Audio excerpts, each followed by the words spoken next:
Hello, everyone. I'm here with the wonderful Stelle, who I met the other week in this amazing women's co-working space in Queen's Park. So go check it out if you're London based. We're just gonna have a convo about what she does and who she is, and there's always something to learn from everyone. And I'm just so grateful that you agreed to come on, and I'm so excited to be here. No, thank you so much. I'm really excited. Really excited to just have a convo, and hopefully it resonates with someone. And yeah, Exactly.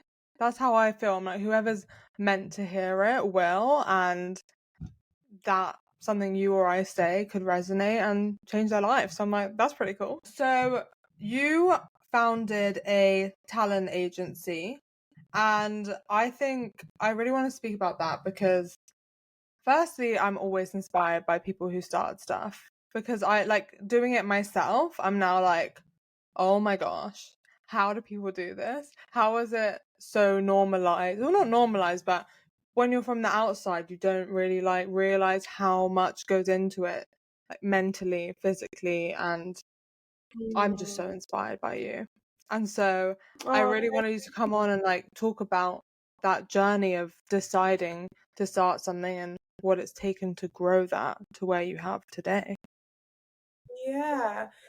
You know what? I will first of all start by saying, well, thank you for your kind words, but also you're so right. It like starting something and continuing to build Yeah. that thing takes so much out of you.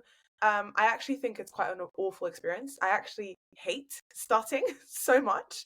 I've started multiple things over my life, things that have never really flourished, things that have, and each and every time I've been met with a lot of like internal feelings of just discomfort, of lack of Mm, confidence, of fear of being seen, of just so many things. And I think it's still things that I still battle with these days, mm, till this day.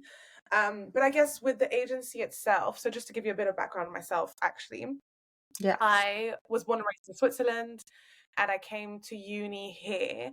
Um, and I was doing a politics degree, and very quickly realized that it wasn't for me. Mhm. But I guess my parents had financially committed to paying for my studies, so I couldn't just stop, and I really wanted Yeah. to stay in London. So in my final year of uni, um I interned for a company that a brand that I actually use myself. So it was like a monthly subscription box for women with naturally curly, kinky hair. And I was her intern for a bit, but then I actually became her first employee because I kind of came up to her with a PowerPoint and I was like, if I worked for you, if I worked here, this is what I would do. And I had all these like big and grand ideas, whatever. And she was like, oh, you understand the vision. Come work with me. And so essentially I was community manager there, and I helped build their online and offline sort of community. So Mhm. all their events, all their socials, etc. And then in But even I like think that, January. like I think going into something having really never done it before in a previous role and building something like that again, like I feel like it's so easy said, but if I'm honest, me myself trying to build an online community, I'm like, this is so overwhelming. Like, how do people do it? Yeah, And so, like, even no, you just honestly, brushing past that part, I'm like, I want to know more about how you yeah, did that, even. yeah. It's actually crazy because so I was subscribed to the box because I needed it for my hair and I needed to learn, yes, take care of my hair and also appreciate my hair and whatever. Um, and I genuinely just met up with her and I was like, I love your brand. This is what I would do. But it's so funny because I actually had no experience in marketing, no experience in community building, no experience in events or socials or anything. But I was so driven and passionate about her goal, which was to build one, a great product for women like me and for our hair, but Mm, also a great community and business to create safe spaces and celebratory spaces for women with natural curly kinky hair, because for black women especially it's not been something that's been celebrated for a long time. So anyway, for me it was more about the fact that I so deeply believed in the product and so deeply needed the product myself that I was like, well, if I need it, this is what I would want to see from the brand. And I just put myself out there, which was hard, don't get me wrong, but it was also so empowering for me at the time. I was 19 or something, to know that I came with my little PowerPoint and she was like actually genuinely blown away by it because of the fact that I really understood what she was trying to do here. And I did it, and it was hard. It was a really hard job because I had a lot of responsibility. I was very young. I also had no experience. I also think that she was very hard on me, which I resented her for a long time. But also now looking back, I'm so appreciative for that opportunity, and that the universe planted me there at that time, because it actually allowed me to one day then have the balls to start my own business. But anyway, I say this to say that I did that for a while. And it was great. It was hard, but it was great. And that's how I sort of fell in love with community and fell in love with the power of socials. For me, social media was very much like, I find it amazing that it's a space where we can actually represent ourselves in a way that we want to be represented, and we're allowed to build our own storylines, to have our own voices. That's a really beautiful way to look at it. Because that is actually such a beautiful opportunity. It is. I think that use the right way, and use the right way. I think socials is amazing. I think that I've met incredible people.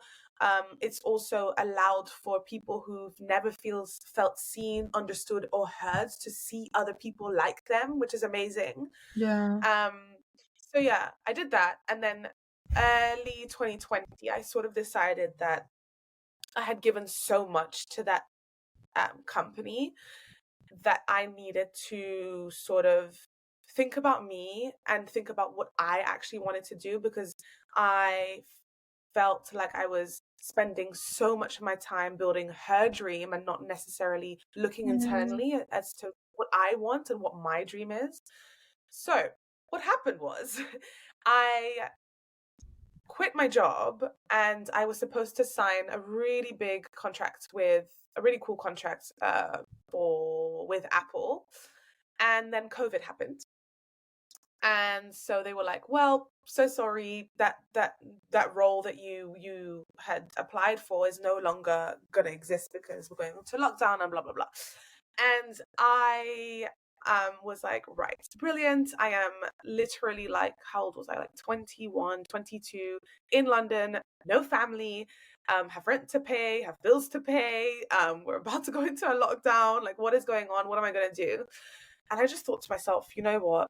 This is now my time. I'm probably not going to get a job anytime soon because lockdown. I have all these skills in community building, in socials. I've worked with influencers before. I like it. Why not just start? So that's what happened. I launched the Dream Agency, which was my first agency. And for me, again, going back to the whole purpose thing, it was all about representing and managing Black talents, because I felt like they were the ones that were underrepresented, and it was finally a space where we could accurately represent ourselves. I did that. It was hard. Starting was very, very, very hard. Till this day, no one knows that I was the one behind the Dream Agency, because I never spoke about it online. I never put my name on there. I kind of hid behind my talent, if that makes sense. After that, I sort of met my business partner now, who also had her agency, and we collaborated on a lot of different things together, and we decided eventually to merge, and we sort of birthed More Than Agency, MTA, together. Maybe 3-4 years ago now. Amazing. Wow. Well, thanks for sharing your story. And I think it's such a beautiful example of how you know, there's times where we think everything's fallen apart. Like when you thought, okay, this is the job I'm going to do. I'm going to go work at Apple. And then it's like, actually, no. Like, and you at the time probably like, oh my God. But now it's like, wow, that was Mm. actually a gift because now look at all the amazing work I've done. Yeah, 100%. Yeah. But, you know, like, it's funny because when I tell that story, I'm like, oh wow, like I really did that, and like I I managed to find my way out of a difficult situation by Mm. myself, which I'm proud of. But at that moment in time, I was so hard on myself, and like I just that whole experience and that whole time was so hard. Mm. Um, it's only now that I look back and I'm like, oh wow, and like now I've been self-employed for 5 years, and I'm like, and don't get me wrong, not all months are great. Some months are amazing, some months are less, but that's business in general. But I I I think it's only now that I'm like, you know what, Stell, like you have to give yourself thanks. You have to be proud of yourself for what you have accomplished. It's not always how you envision things, but they're here, and like you're plowing through, and you're Yeah. growing, and yeah, And you're also a mum. I am. Totally I shout am. that out because that is amazing. Oh, thank you. Yeah. I have twin girls. Yeah, I mean, I'm so inspired with people who start businesses and then people who are also mothers. I'm like, wow. Yeah, it's crazy, but it also, like, if we want to look at it positively, like it also allows us to have the flexibility that we do need as parents, which is Yeah, nice. yeah, Um, but it's definitely hard. yeah, I'm sure.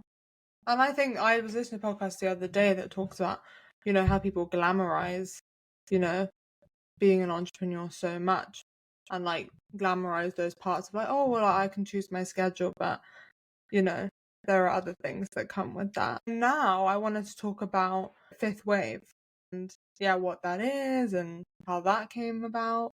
Yeah.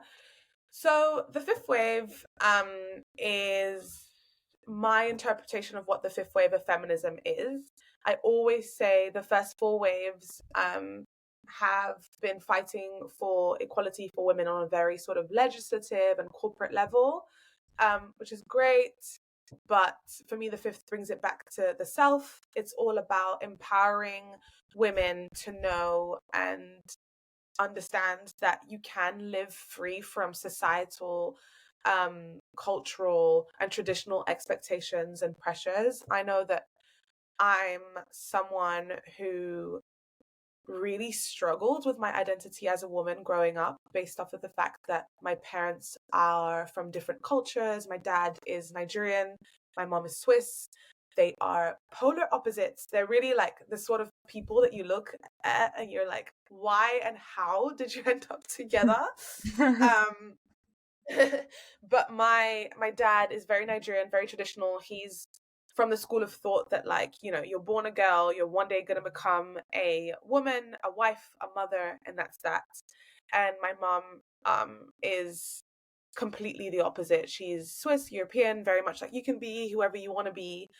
Mm, And so I think for me growing up, it was really hard understanding like where I sat with my own identity as a woman, because they had such different ideas of what my life should look like based off of the fact that I am a woman.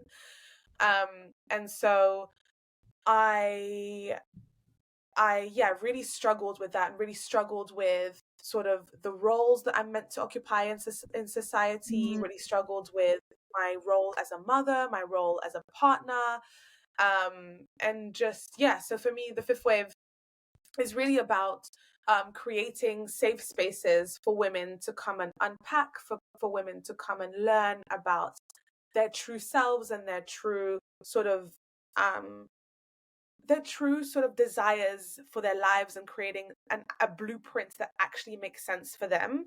So the way mm, in which that I activate is through hosting different talks, where we discuss different topics, whether it be sort of the pressures to get married, the stigmas behind divorce, abortion, mm, all sorts of like topics that are linked to womanhood. And then we also do like supper clubs. The fifth wave is really about empowering women to come back to their core selves Mm. outside of external pressures and expectations.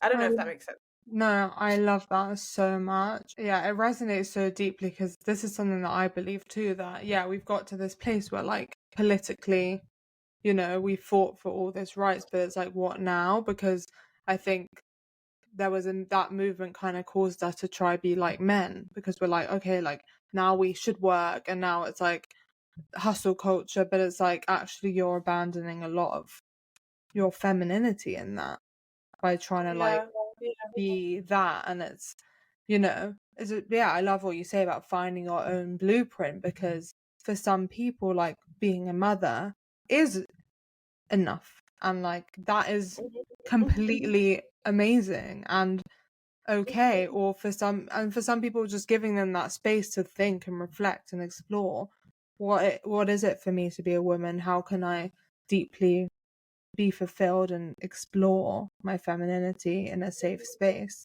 And yeah, I just love that so much, because for me, I've done a lot of Yeah. work of journey into that, and I think it's such a privilege to be in this place in this point in time, being a woman now, and kind of reflecting on the generational, like the things our ancestors had to do in order for us to be in this position now, to really connect with our femininity and really explore the vastness of what it is. Yeah, I agree. I was gonna ask actually, what is your journey with womanhood and femininity? Like, what is your journey from like when you were younger Yeah. till now? Yeah. So I mean, obviously there's so many aspects of it. I think, the feminine is it is the mystery, right? So there's so much depth to explore in it. And yeah, I think I grew up, I mean, London as a place is very masculine. If you just look at the sky, any city is inherently masculine in that, the skyscrapers are like that, and it's, there's not much flow and space. So it's very restricted. And, obviously my education and going to Cambridge, it was very like do, do, do, do. And for me, the feminine is about being and receiving. And, I was so conditioned to just think of success in one way. And so for me, it was a journey of, the masculine is like the mind, it's the doing, and the feminine. And this is like, a lot of people like don't like those words or whatever, but this is all like aligned with like tantra and, yin and yang. It's just like different energies. And that's been a whole journey for me to like really understand how conditioned we are to only really focus on or see value in one of those things, like one side of it. And so for me, it was a journey back to being like, well, actually, what is it to go into my femininity and like learn to listen to my heart and learn to connect with my womb space and my body and my sensuality. I mean, the sexual part is a whole nother journey as well. But I think Yeah, it's just about like learning to surrender and soften and learn what the power of the feminine is. And it's about like being in that uncertainty, being in the mystery, learning to live with my cycle, learning to not be in that rigidity. Like even with your health, it's like we don't run on a 24-hour yeah, cycle. So just like all these aspects, which like we're never taught. We yeah, don't know what it looks like to relate to your feminine in a powerful way. yeah, And so for me, it's like, yeah, it's like a new wave. It's this movement. And I'm so excited about it because I think we haven't really harnessed the power of what it is to be a woman. We kind of see a lot of aspects of it as downfalls, or like even your emotions and your sensitivity, and like coming back to what is the power of that? What is the alchemy of that? And yeah, yeah. I mean, I love this topic, so I could go into so many tangents in it, but No, no, so yeah, everything you said is very interesting. Even the fact that you're saying that London is a very masculine place, and I never looked at it that way, but it's so true. And yeah, I think it's when you live in a city, you're kind of thrown into the system, whether you like it or not. And yeah, you're right, we're if anything, we're taught to be anything but feminine and to be anything but intuitive and be anything but yourself, because you Yeah. have to fit certain timelines, molds, boxes, careers, um, sets in schools. Like it's just, Yeah. yeah, it's something I think about a lot, especially now that I have kids and especially that I have two girls. Yeah. Um, I like how do we unlearn a lot of that, and how do we Mhm. go back to who we truly are and what our heart truly desires, or what we were actually, I think we were called to do, right? Yeah. Um, especially in a system where you have capitalism, where you're taught to, you're on a schedule, you're on a mission to make Yeah. money and to pump the system. Like how do you do that at the same time as pumping your own system and you Mhm. know. Yeah, and I think this is what I'm really here to see and chat and just, we're all learning because this is the first time that I think in history we've like had both perspectives and like are trying to reintegrate this new idea of femininity into a very existing masculine structure. I think for me, Mhm, going away was so powerful because if you go to lands like Bali, but I don't mean just on holiday, I mean living there and deeply connecting with yourself again, which takes a lot of time. And I know not everyone mhm, will do it that way because not everyone has that time. But I mhm, think, there's a lot of feminine leaders out there that I follow that talk about, doing business in a feminine way and how mhm, actually when you use your powers of attraction and using your powers of intuition in your business, it amplifies it mhm, so much more and results in a lot more quote unquote success and abundance. mhm, And so I don't think we're taught how to do that. And so for me, I'm trying to, in focusing on my own nervous system regulation and my own connection with my body, listening to my own wisdom and my own connection to myself, how that just actually propels me forward. When I think in London, especially, we have this idea of if you're slowing down and doing less, you're not productive.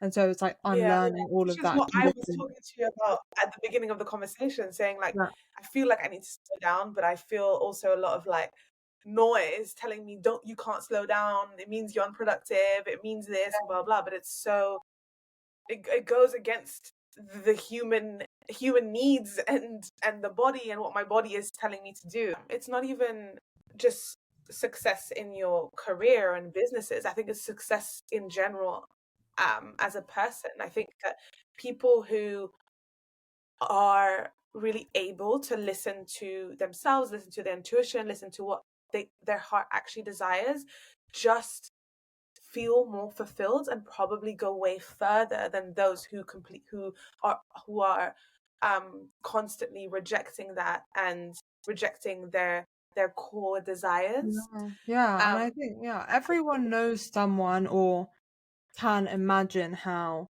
when you do get to the top of everything you thought you wanted in your career, even in your life, like kids, relationship, best house. I know so many people who have reached there and they're like, what now? Like, I'm burnt out, I'm tired, I'm stressed all the time. Like, I'm not listening to my true calling. And when you're living out of alignment in that way, it's like, yeah, what is the point? yeah, And yeah. so, No, what's the point for real? yeah. So I think it's a long journey to go on, and it's because the feminine is the unknown, it's the dark, like the masculine's the light, the feminine's the darkness. So really, like, it's about stepping into the unknown and being in that trust.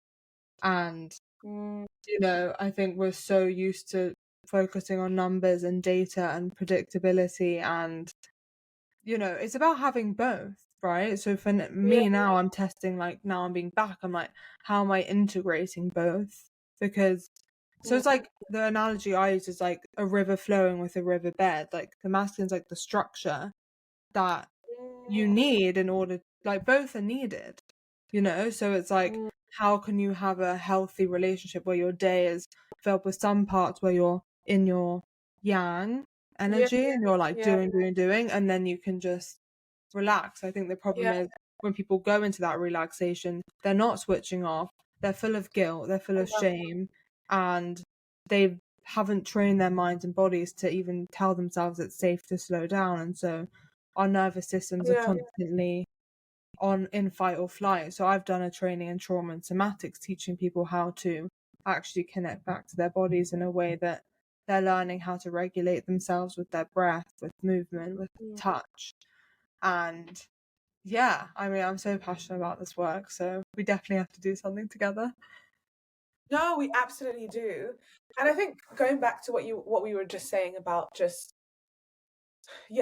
going back to your calling and really like listening to what I keep saying your heart, your soul desires Yeah. and needs and wants you to do. I think for me, one of the reasons that I started the fifth wave is that I obviously have been running sort of the agency for a while now. And I guess when I started, the first agency, it was very purpose driven. Well, I could be in both agencies. It was very purpose driven. I knew why I was starting, and I was super, super, super passionate about the mission there, about representing the underrepresented and blah, blah, blah. And I think that in like, as I was going on in that journey, I lost a little bit of the mission and little bit of like why I started that. And I think that like we were Mm, just talking about the industry and how difficult that industry can be and how toxic it can be. I think that my heart stopped sort of like beating for the the purpose and the mission of the agency. And mm, I just told myself that I realized that actually I am probably called to do other things, and I know that my true passion is community and is always been women. And I think that's why I loved my first job so much, because it was all around building a community of women and celebrating women and blah blah blah. And I think when I gave birth to the girls, I really had this like visceral need to fulfill myself in different ways and ensuring that I was spending my time um actually serving my calling, but also serving others, which is for me mm, others has always been women. And I think that with the fifth wave, I'm really in my feminine energy with that. And not only because it's all around about womanhood, but it's because I'm really like listening to the unknown. I don't really I have a plan but kind of don't have a plan. I just know that mm, I'm passionate about what I'm doing. I'm passionate about helping other women sort of live their most um authentic lives, and helping women understand that they can create their own blueprint, and you can do whatever you want to do and be whoever you want to be. um but I'm, as much as I'm really I'm scared and nervous about this new mm, project because it's completely new. Again, it's that whole thing of like starting something new, building community again, which is difficult. But I'm so excited because it feels so aligned to my core, mm. and Yeah. I know that because it's so aligned to my core, I know that it's right for me to do, and I know that it will go well. I don't know how long it'll take. I don't know how exactly what path I'm going to take, but I just know that I need to be here at this time. Do you know what I mean? I love that so much. I think it's so beautiful to do work that is service and purpose driven, because then even on days where you're like, what am I doing? Like, I have this all the time. It's like you have that goal, which is not necessarily a material goal. It's a goal of how you want to make people feel and how you want to inspire people and how you want to create light in a world where people often get sucked into darkness. And like that is just so beautiful. And like, even you pivoting in that way and being like, actually, this, what I'm doing now, I might be making money, I might be doing good at it, but it's not fulfilling me. And so I think even having the Yeah. courage to listen to that is something that a lot of people just stay in things because they're like, oh, well, it's safe. Like, I know how to do it now. like, let me just stay in it, you Yeah. know? So I think that's amazing that you've done that. And I think the masculine is like the when and the how. It's like all the steps, whereas the feminine is more like surrendering to that and just holding that vision, Yeah. because you need the vision, like you need to point your GPS in a direction, but at the same Yeah. time just allowing opportunities, allowing the magic of what you're doing to unfold, which is exactly what I do too. Yeah. How I was just about to bring it back to you and say that number one, you studied at Cambridge.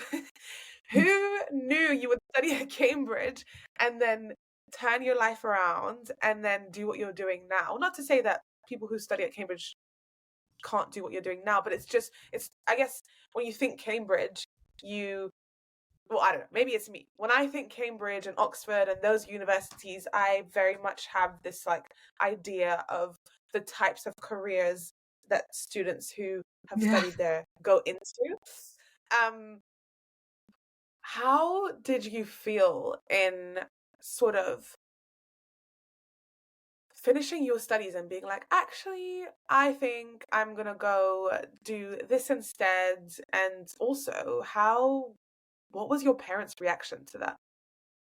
Yeah, I mean, I think, yeah, I'm not gonna lie, this has not been, I mean, I think at first I had a vision that I wanted to help people always, because, you know, for me, service is a beautiful thing. And I was like, if I'm spending all my time doing something, I wanted to help people. And then at the same Mhm. time, meditation changed my life. So I was like, I know I want to do something like that, but I didn't know what it would look like. I didn't know what that would be, because, you know, it's so traditional how I grew up that I was like, do I become a clinical psychologist? You know, but then I was like, I'm not ready to like do a PhD right now. Like, I'm not ready. And also because it was COVID, I was like, I was so desperate for an adventure.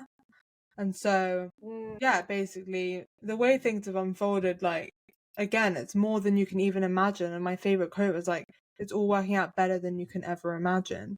Because sometimes, mm, you know, having a plan doesn't leave you open to the way that things can work out in such beautiful ways.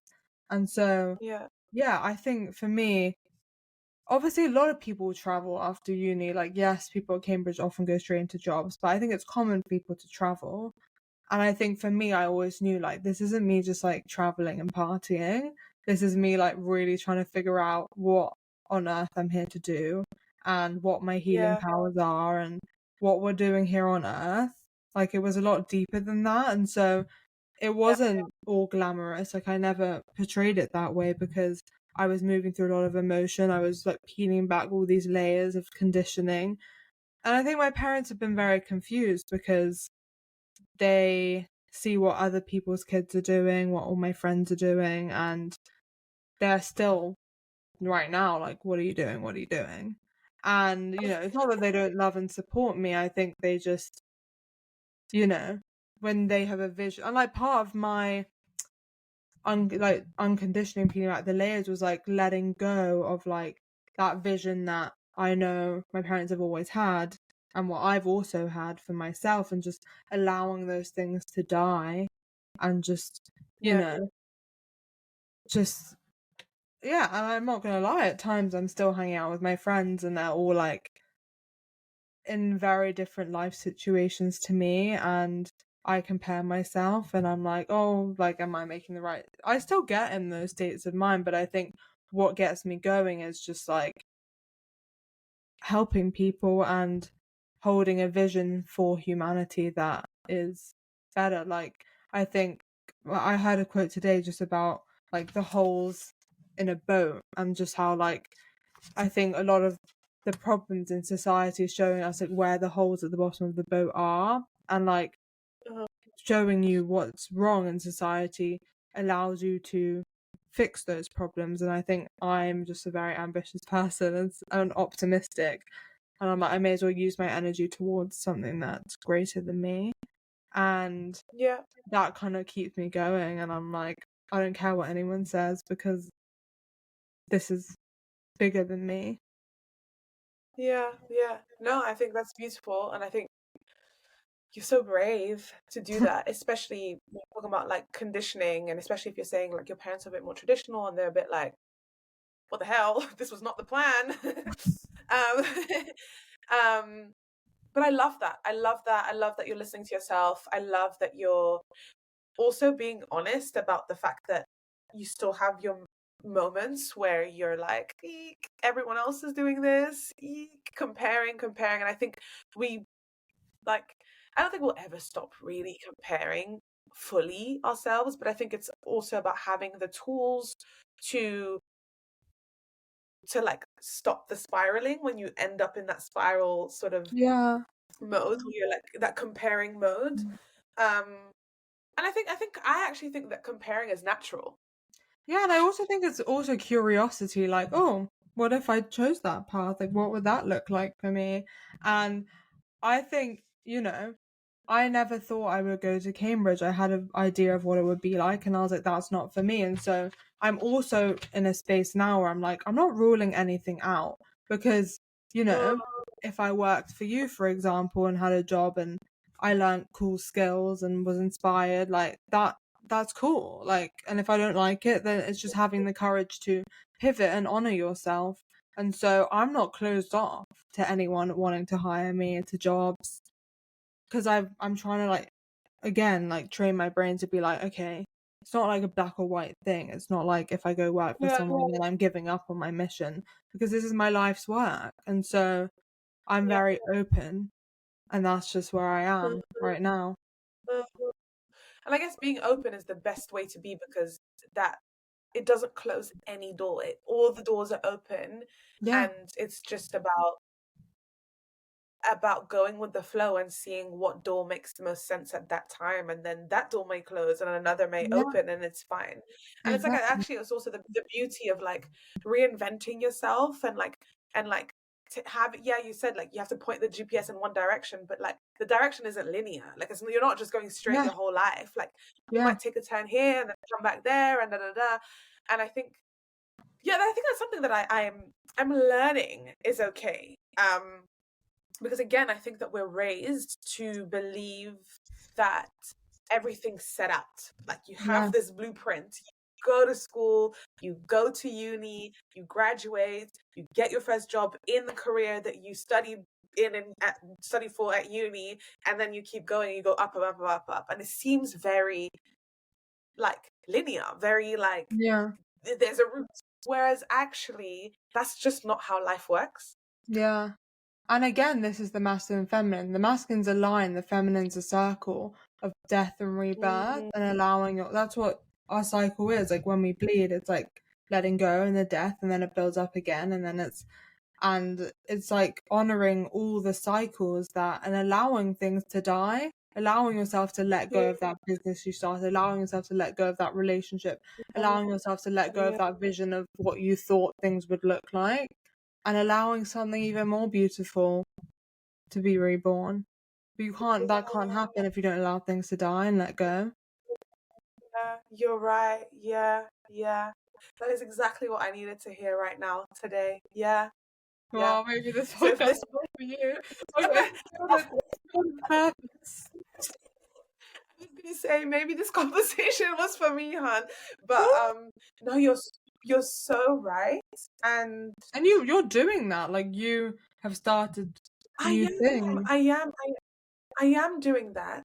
But I was just about to say that like I'm someone that actually, to my core, I think I'm so happy to just keep reinventing myself and starting something and being like, "Oh, this is great," and it served its purpose for this at that time, and Yeah. actually now I'm interested in doing this and blah blah blah.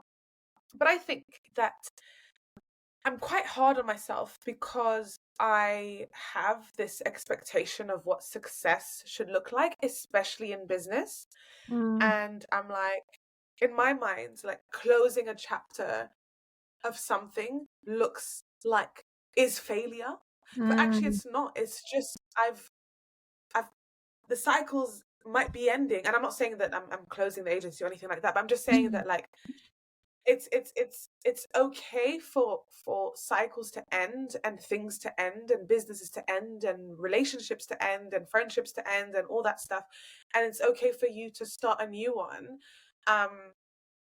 I just don't think it's normalized enough anymore. Yeah. I mean, I hear so many entrepreneurs talking about failure. Like, I don't know an exact quote, but it's this idea of like, there's really no such thing. It is all just learning. And I think when you are a creator at heart, you're always going to be creating something new. And sometimes you have to Yeah, let go of other things, but the things you learn by doing that thing will never be a waste or a failure. yeah, yeah. No, you're 1000% right. And I think I have, in my core anyway, I never stop reinventing and creating whatever. But I think that along the journey of doing that, I do find it difficult, and I do ask myself a lot of Yeah. questions. I do put myself down a lot. And I think that the way that you've just explained it now has just given me a little bit of reassurance that actually it's normal and it's also very natural. And yeah, there's nothing to feel bad about or pressured by. Yeah, and I think we're conditioned to be so hard on ourselves. Like, people where I've spoken about with people how, you know, we've no problem just saying nice things to other people. And like we would never say the things to other people that we love to ourselves. And so it's Uh, just about like knowing that there's a tiny human inside all of us and like everything you're saying is being absorbed and just yeah, being like, yeah, is this really serving me, me talking to myself like this? And I think even in like as in the cycle, like in the luteal phase, we all get more frustrated, feelings of like low depression. And so it's about like just using those feelings as alchemy because it's like the winter. And so it's like you're going more into that darkness and yeah, not letting yourself spiral in a way where you're identifying with that, but just allowing it. yeah.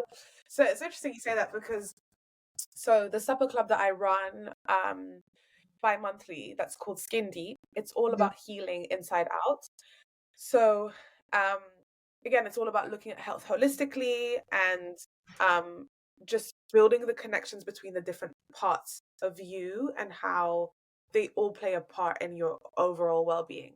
And so the first one we did was about it was like a self check-in essentially, where it was split into three parts. The first one being movement, so we had like a somatic movement session to start off Yeah. the evening.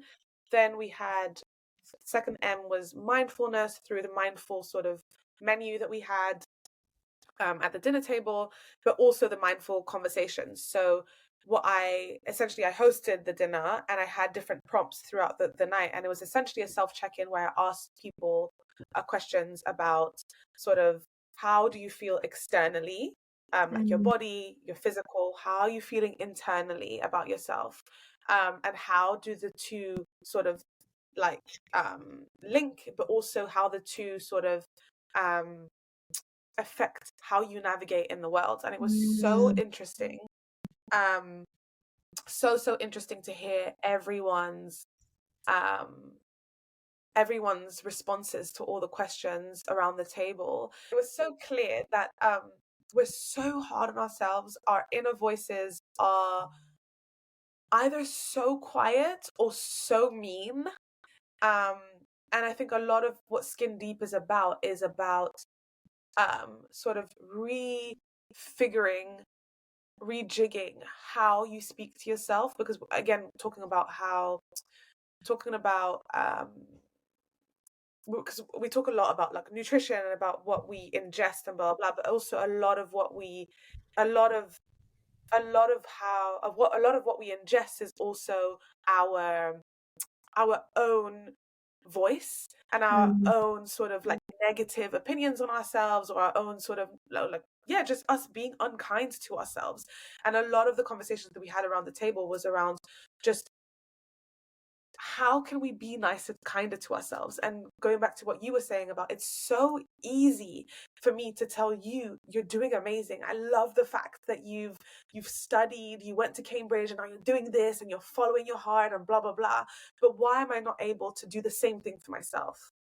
Yeah, and And I think likewise, it's I'm like, so "You're playing, you saw the visit to your mom," and you're just like, "Yeah," but, like, and it's such a everyone can relate to this, and I think that's the power of conversation and women's circles and just being honest, because I think one of the problems is, like, as you saw in that question, like, the internal versus external so different, and I think we rarely create spaces where we can really go into what's happening internally, because we don't create that when you're just like out casually for drinks, and sometimes you need a facilitator or those questions that are like prompted and you having the time to share, because some people don't really share, people hang out with people that just talk about themselves and whatever it is. I think I also do this in my workshops, is really just allowing people to go deeper, because it's when we don't have a separation between the internal and external and it's all just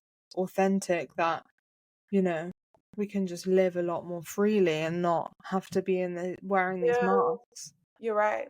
I think yeah, the especially for women, we wear a lot of masks. We are constantly told to that we have to look a certain way, that we have to speak a certain way, that we have to occupy certain roles, that we need to be strong, that because now that we can have careers, and if we want to be considered successful within careers, we need to always be strong and not be emotional and this and wear a mask and blah blah blah. And I think it's so unsustainable. It's so hard. I think it leads to burnout, also doesn't allow you to be your authentic self. We have a lot of work to do, Yeah, and I'm glad that you're holding these spaces and allowing people to grow, to just go deeper and really like understand what is your body saying, what are you thinking internally, and why are you reacting certain ways, or yeah, like also that's the beauty of us, right? Where we're deep emotional beings, and I think that we just make that's our magic. yeah, I think seeing the beauty in it is just so powerful, because I think I know so many women who just have been conditioned to think their emotions are a weakness, and to not spend time really delving into them, but to just suppress. And I think, yeah, there's so much we're suppressing, and I think it's about like being okay with showing up messy, being okay to like not have your hair done, being okay to just be you. And that's like the movement that luckily is really starting and has started. And yeah, I'm just so excited to see how much is gonna change, because it's already changed so much. I can sense the shift. I can feel it. I think it's I can also sense that for some people it's a really hard shift. Um, Oh, it's so but I hard. think Yeah. yeah. Um, I think for most people it's so hard, but I think even for some people who've never looked at life the way that we're looking at it now, or looking at themselves the way that we're looking at ourselves now, I can sense that it's really difficult. Um, but all the more exciting. Yeah. I'm really excited to see what happens over the next few years. I'm excited to see like how what the world's going to look like as my kids are growing up, and the different things they're going to learn, and the different sort of foundations they're going to have that are going to be so different to what we had. Yeah, exactly. It's very exciting, and yeah, I love what you're doing, and I think I obviously have to come to one of your dinners. I couldn't make the last one, but I'm excited. And yeah, are there any bits of wisdom that you feel like want to come through in this podcast? I feel like, you know, we're doing similar things just with different names, and names are just labels. Wisdom within is just about coming back to listening and to the light that's within you and all of us, and peeling back those layers that are blocking you from seeing how powerful you are. And that's just the Mhm. same thing. So what wisdom wants to come through as we close this conversation today? Mm. What wisdom? I think I'd say, sort of wrapping up this conversation, it's okay to be scared.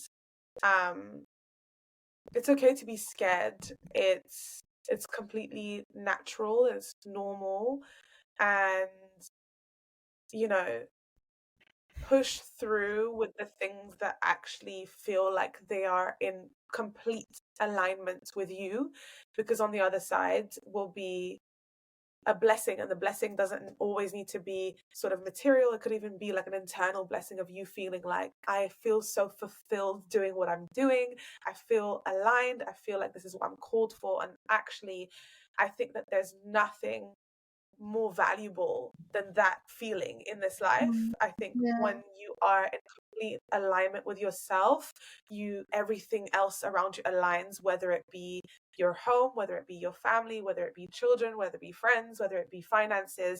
I just think that when you fully sort of allow yourself to come into yourself and go with where you actually are called to go, everything along the way just somehow aligns for you. So beautiful and so true. I love it. I love it. Oh, thank you. Yeah. And obviously, if you're in London, come to one of the dinners or the next one in Yes. November. If Oh, you're the next one, November 29th, 29th at the yeah, Heart. Yeah. yeah. If you're not in London, then watch this space. Maybe something exciting will be coming. Who knows? From both of us. Exactly. Who Yeah. knows? I loved recording this episode so much, so if you enjoyed it, please subscribe so you can stay up to date with the new episode releases. I am also helping on 2 retreats in 2025 in Iceland and France, which is super exciting. So if you want more information about that, you can click the links below and also get in touch. If you're wanting to work one-to-one, I would love to hear from you. And I also have a beautiful event this weekend in London called Connection to Self. So if you're interested in anything at all, I would love to hear from you. Have a wonderful day. Bye.